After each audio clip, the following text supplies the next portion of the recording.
Welcome to episode 577, ZhangYiMing and ByteDance, 10 Lessons. This is an outline of episode 577, lesson 1 to lesson 5. This is an outline of episode 577, lesson 6 to lesson 10. Lesson number 1, ZhangYiMing is the first in the world to use artificial intelligence to found a unicorn in 2012. Created content is that they were the first media app in the world that really used machine learning and artificial intelligence to understand the needs and behavior of their users. Number 2, he introduced 2 new approaches to Toutiao in 2012. First, he used push technology instead of search technology. Second, he used personal recommendation instead of friend recommendation. Created content, but they didn't just publish it there so people could find it, they pushed it in a personalized way to their users. Lesson number 3, he holds 3 world records at the age of 36. The first record was to reach 1 billion users with Toutiao in 7 years.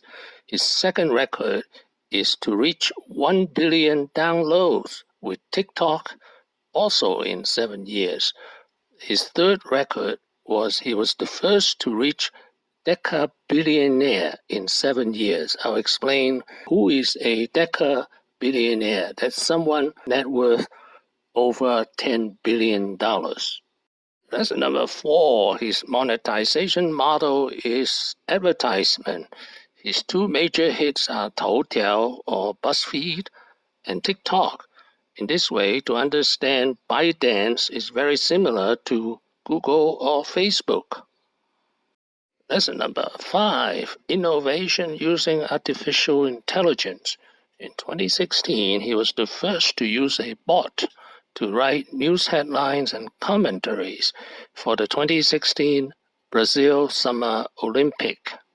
Another cool thing, in 2016, so 2 years ago, they developed ZhangYiMing bot.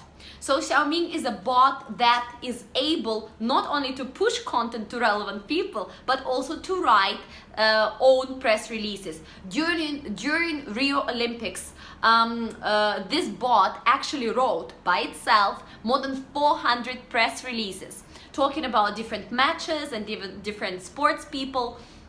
And even right now, the company is using this bot to write sports-related digests and press releases. So many people, when it came out, said that, PR as a profession might disappear due to them.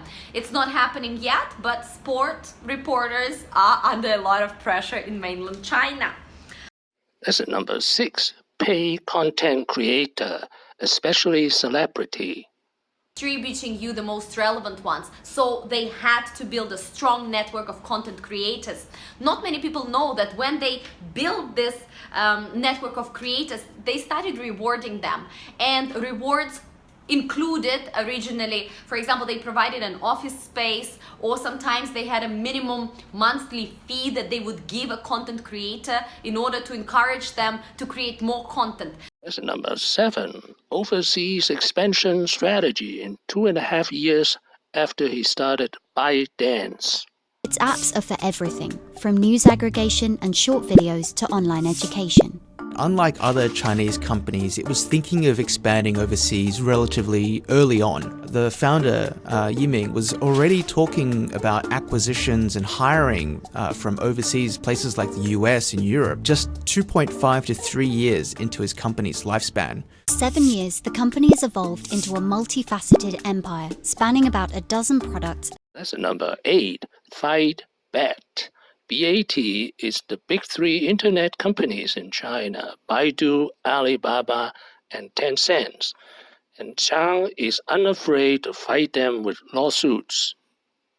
Lesson number 9, how to deal with the Chinese government and other media companies. Apologize, apologize, apologize. What else is really cool about them? They had a couple of government complications. So some of their platforms were forced to exit the market. Some of their platforms were paused and were not allowed to be refreshed because the content was sometimes going too viral and sometimes did not quite fit in line with government, let's say, regulations and stuff like that. So they were on the naughty book several times last year and this year, but they're cleaning up their act. And Lesson number 10, meaning of life.